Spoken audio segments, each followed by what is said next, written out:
Hey, good morning. It's Uncle Lou here. Yeah, that's right. It's me, Uncle Lou, live for you on LouTube again today. Thanks for watching. I really appreciate it. And I'm back with another official LouTube 2018 team preview and prediction. This one comes to you courtesy of Jeremy P., Patreon member over on the Uncle Lou Patreon page. All Patreon members, I'll do any two teams that you want. I've sent all you guys an email. Most of you have emailed me back. Shout out to Robert T. too. Joined up on the Patreon page yesterday. Robert T., thank you, sir. I sent you an email.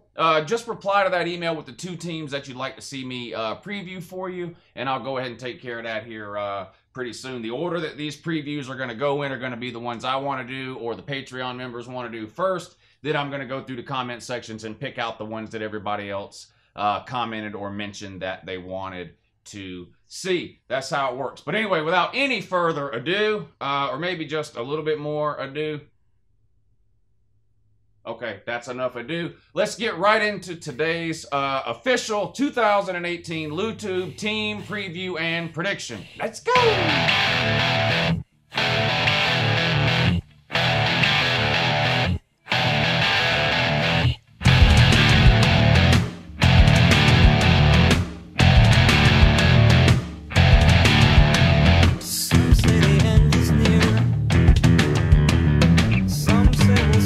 Here we go. Up today, the Texas Longhorns. Now, of course, I'm doing an entire series of these team preview and prediction videos. I'm going to create a playlist specifically for all these 2018 previews and predictions that I'm doing.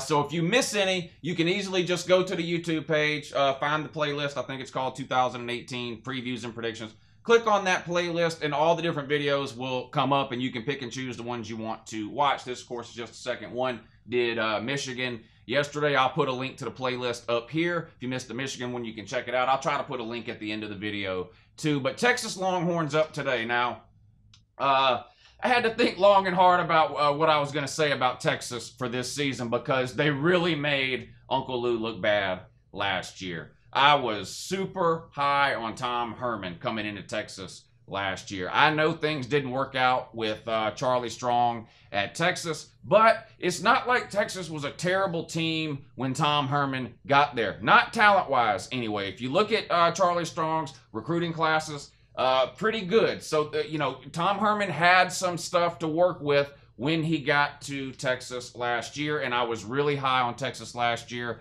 I think I even predicted that they could win 9 or 10 games. Well, let's take a look at what I said last year. All right, we'll take a look at the schedule here. They open up at home week 1 against Maryland. That's a win.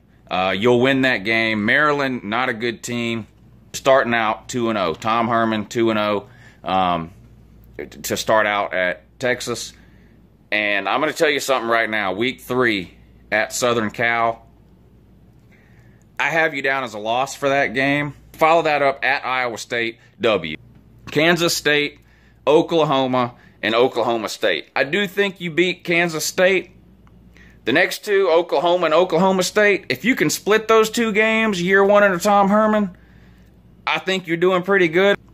You follow that up with a trip to Baylor, that's a W. At TCU, I have that as a toss-up, although I expect you to beat TCU. You follow that up with a trip to Kansas. I could gather up 22 people from my neighborhood and beat Kansas, so you'll win that game. At West Virginia, you should win that game. It's at West Virginia. They do have a dangerous offense, but, I mean, this could be a big year for Texas. I expect Texas to win 10 games. Okay, yeah, so obviously I was a little bit off. It made me look ridiculous, to be honest. So I had to think long and hard about it this year. Now, last year they ended up finishing 6-6 in the regular season, 7-6 after a bowl win over Missouri.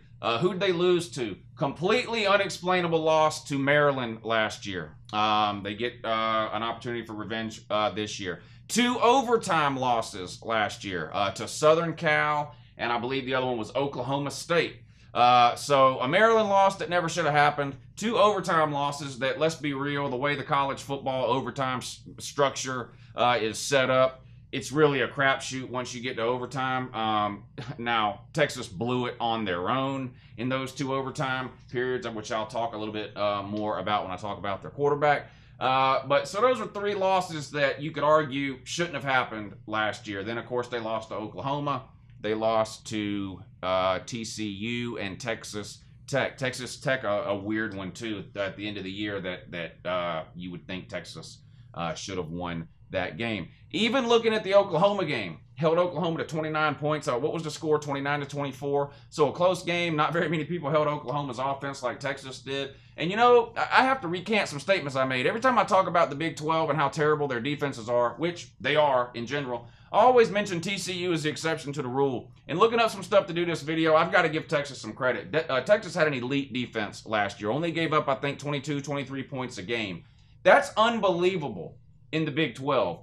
You're talking about a conference last year that had Baker Mayfield and Oklahoma scoring 40, 50 points a game. Mason Rudolph and Oklahoma State scoring 40, 50 points a game. Will Greer at West Virginia scoring 40 points a game. I mean, you had some high-octane offenses in the Big 12 last year. And so for Texas to go an entire season only giving up 22, 23 points a game, that is pretty good. Where are they at heading into this season? Well, quarterback situation, is it Ellinger? I guess it is going to play this year, right?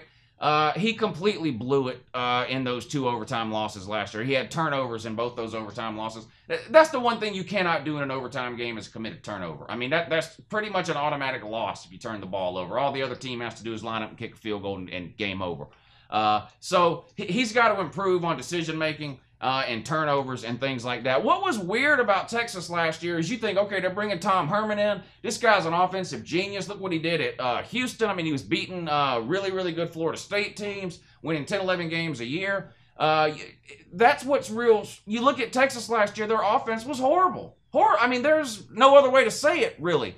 Their offense was actually worse last year under Tom Herman than it was the previous year under Charlie Strong. That's hard to believe. But somehow it was. They actually scored 7 points less per game in 2017 under Tom Herman than they did in 2016 under Charlie Strong. I don't think anybody saw that coming. I definitely didn't. Now, the good news is if you're a Texas fan, you were probably thinking when Tom Herman came in that the offense would be what would carry you, and you were sort of hoping the defense could sort of, you know, be good enough to keep you in a lot of games. Well, last year you went 6-6 with a pitiful offense, and your defense actually carried you. Now, you gave your defensive coordinator a mind-boggling raise. What are you paying him, $1.7 million a year now to keep him there? You lose a lot of talent off of last year's defense, so that defensive coordinator is going to have to earn that $1.7 million this year. I don't think Texas's defense needs to be as good as it was last year because I don't see any possible way that their offense doesn't improve this year. I'm not sure if last year was a type of thing where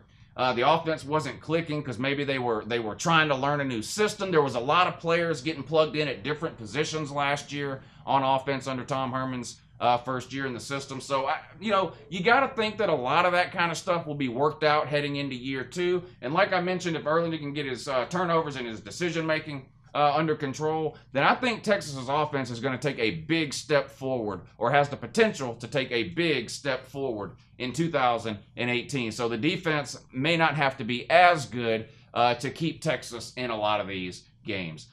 Anyway, let's move on to the 2018 schedule. As usual, I'll put it up on the screen, and we'll go through it game by game.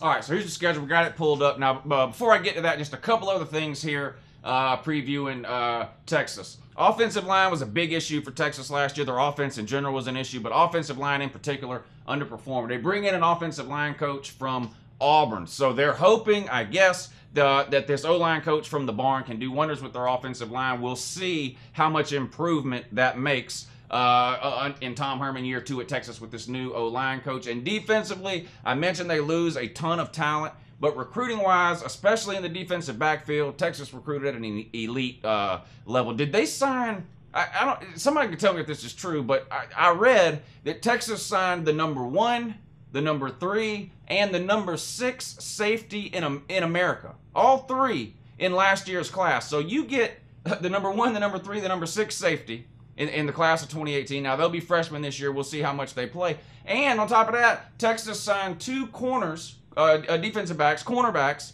that were in the top 100 players in America. So they're freshmen. We'll see how much impact they have this year, but that's great news for Texas going forward. If even half of those guys pan out, then you're looking at 2 elite defensive backs at Texas for the next 4 years. Florida and LSU might have to give up the title of DBU. But anyway, let's jump right into the schedule here. You're probably tired of staring at it, so let's go ahead and just actually start talking about it. Per usual, I write the schedule down. There's no way I can remember all these teams' home and away games, so I write the schedules down, home and away. I'm going to do this the same way I do every single one I always do. I'm going to run through the games real quick first. I'm going to tell you, I'm going to put the games into 3 separate groups: guaranteed wins, guaranteed losses, or toss-ups. If there are any guaranteed wins, guaranteed losses, or toss-ups, I'll put all the games in one of those 3 categories.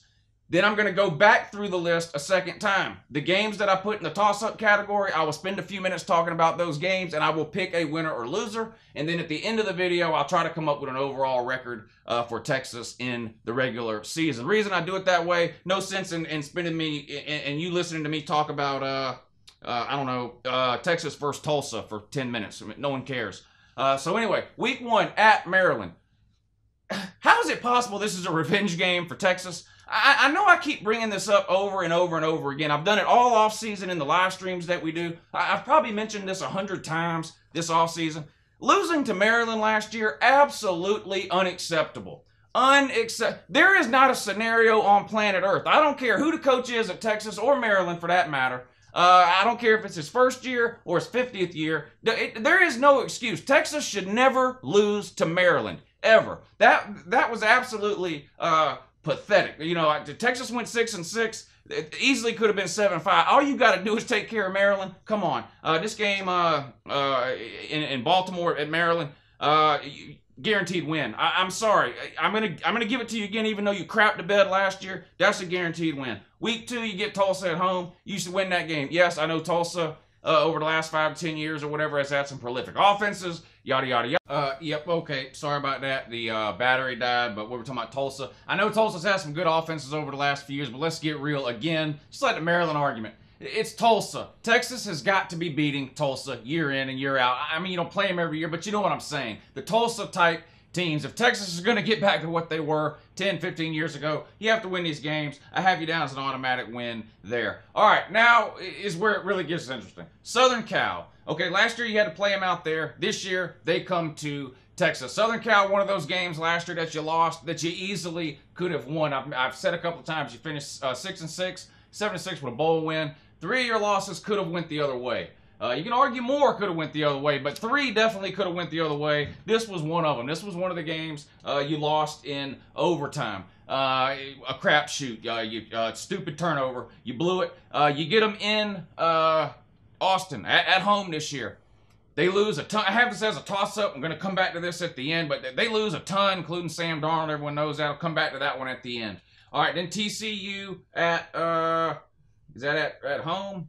Yeah. TCU at home, toss-up. Another one. You lost to them last year. Texas has got to be beating TCU. Listen, you have to be the best team in Texas. Okay? Longhorn. You want people to take you seriously again. You want to be considered an elite team. You want to be back in the top 10, top 15, Big 12 title discussions, playoff consideration, things like that. You have to be the best team in Texas. You cannot be losing to teams like TCU. I have this as a toss-up because you lost to them last year. Texas and TCU, the only 2 teams in the Big 12 that have any type of defense. Toss-up, we'll come back to that one at the end. All right, then you go on the road at Kansas State.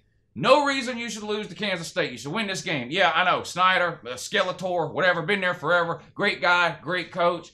Just hasn't aged well. But I don't care. Tom Herman, about 60, 70 years younger than Bill Snyder. Shouldn't matter. It's Kansas State. I don't care whether you're playing them there. It doesn't matter. That's a game you should win. I have that as a W for you. Then, of course, the Red River shootout or rivalry or whatever fake name they're coming up. It's still the shootout to real college football fans.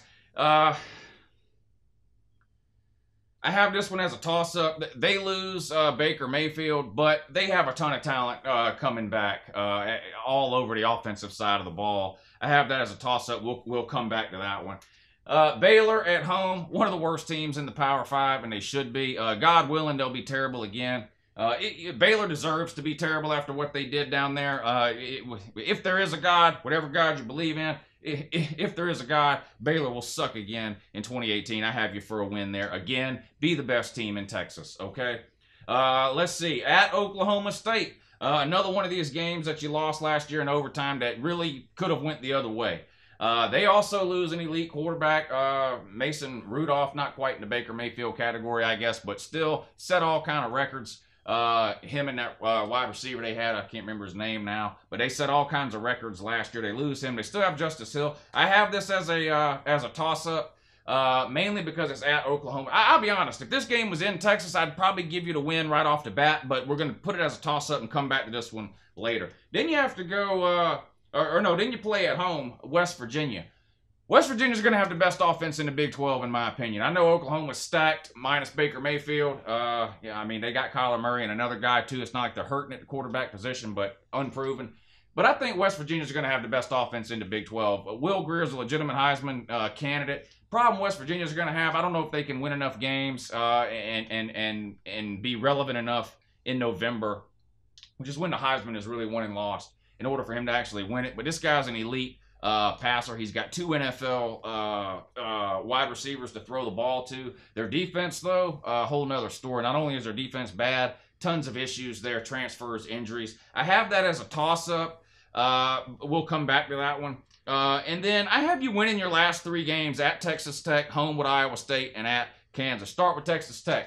Texas Tech, to me, sort of in the Maryland category for you from last year. You had no business losing that game. You should never be losing to Texas Tech.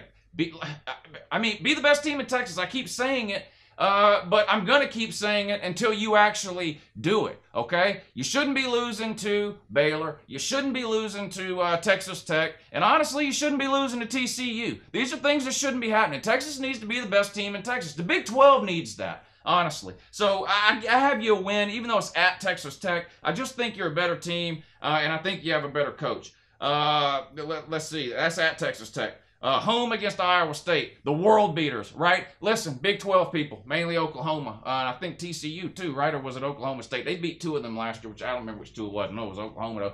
Quit trying to tell people that Iowa State is a good team.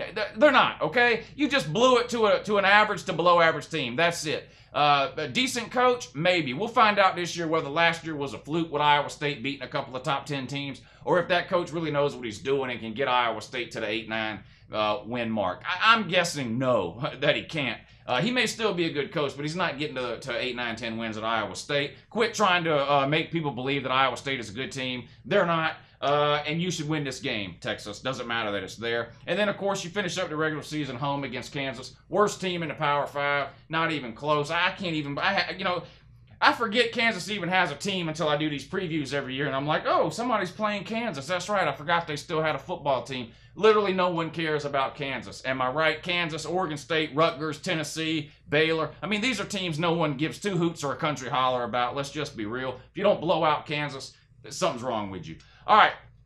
That gives you 7 guaranteed wins, no guaranteed losses. So an improvement over what I predicted last year for Texas. A few games last year, I just knew you were going to lose. I don't have any guaranteed losses on here. I give you 7 guaranteed wins. To me, what that means is you should win those 7 games no matter what. Quarterback has an off day, doesn't matter. You should be good enough to still win those games. Have a couple of injuries, doesn't matter. You should be good enough to win those games. Coach gets the flu, whatever. I mean, it doesn't matter. Play him on the moon, doesn't matter. You should win those 7 games really every year without a problem. So that's 7. That leaves the 5 toss-ups. We'll go back to those now, and I'll pick a winner and a loser. Southern Cal, I think you beat them. Southern Cal's going through a complete overhaul, makeover on offense. They lose, of course, Sam Darnold, but they also lose their leading rusher from last year and their leading receiver from last year, okay? So completely starting over on the offensive side of the ball. Now, no one feels sorry for Southern Cal in terms of talent. They're loaded with talent. They get elite recruiting classes every single year, but it's young and unproven. Texas should be able to win this game at home in Austin. So 2 of your first 3 games, you get revenge from last year, okay? You beat Maryland, whee! And also you go ahead and beat Southern Cal. So that puts you at 3-0 heading into the TCU game. TCU has an elite defense, period. period, especially against the run. You're going to have to throw the ball to beat them, in my opinion. We'll see. TCU is an interesting team to look at this year with their quarterback situation. They signed, I mentioned this already, but they signed out practically their highest rated player ever.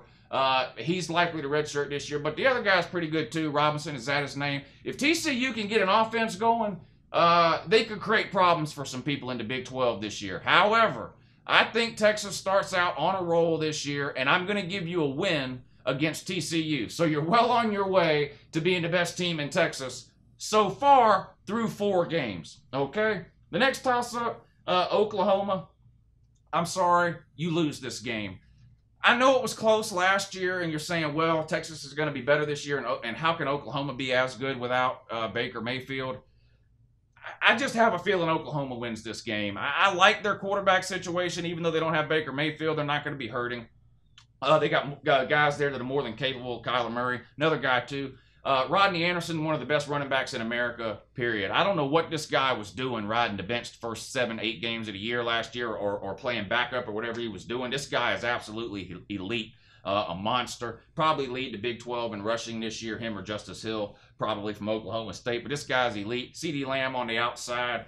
I mean, you can put almost anybody at quarterback at Oklahoma, and they've got a couple of receivers that are going to go up and make some plays for you. So their offense is going to be unbelievable. Of course, their defense is complete trash. How does Stoops still have a job? No one knows. Not even Oklahoma fans know. I hear Oklahoma fans cry about Stoops for going on 3-4 years now. It's like that's their favorite. It's like their pastime. It's their favorite thing to do. Oklahoma fans steal land that doesn't belong to them and complain about Stoops as their defensive coordinator. But Lincoln Riley leaves this guy around. I don't get it. Stoops was there. You're like, okay, he can't fire his brother. Riley comes in, says, okay, I'll let him stay. It's my first year. I don't want to upset the apple cart or whatever my first year by firing the ex-head coach's brother. But then after what happened last year, you still keep this guy around? Makes absolutely no sense at all. Now, if Texas's offense ends up being way better than what it was last year, then maybe you find a way to win this game because Oklahoma's defense is Swiss cheese. I just have a feeling Oklahoma's going to win this game. I have it as your first loss. So that puts you at, 5-1. The next toss-up game, Oklahoma State. I think you win that one. I think you go on the road to Stillwater and beat Oklahoma State. I think they're in a worse spot, I think, than Oklahoma in terms of replacing last year's quarterback. Mason Rudolph was great, but I like what Oklahoma has in the pipeline behind Baker Mayfield more than what Oklahoma State has in the pipeline behind Mason Rudolph. Justice Hill is a problem. He's going to get some yards. He's going to get his touchdowns probably in that game. But I still think you find a way to beat Oklahoma State on the road. The next one was West Virginia. You get them at home. I'll be honest here. I have this as a loss, the West Virginia game, but really, what it really comes down to is I think you win one of those 2 games, okay?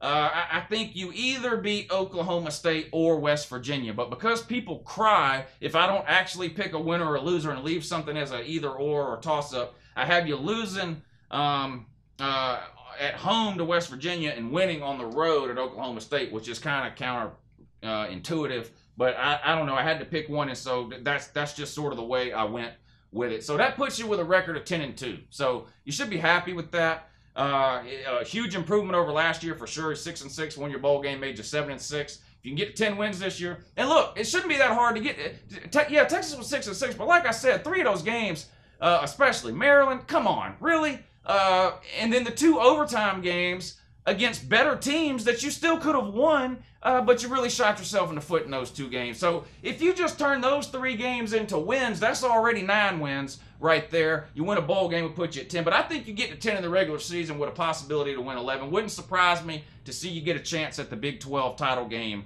either. I think it's going to come down to Oklahoma, West Virginia, Texas, and TCU for the 2 spots in the Big 12 title game. I'll make a prediction on that at some point. But it wouldn't surprise me. If you go 10-2, you have a good shot of getting there to the Big 12 title game, maybe a rematch against Oklahoma. I don't know. We'll see. But you cannot, I mean, listen, just don't lose. I'm telling you right now, if you lose to Maryland or Tulsa or even Texas Tech this year, I'm done with you.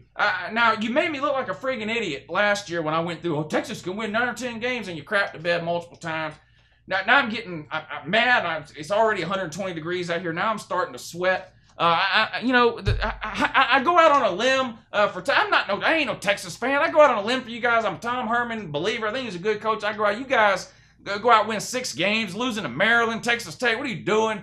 Turnovers in overtime. Cut that out, okay? Just cut it out.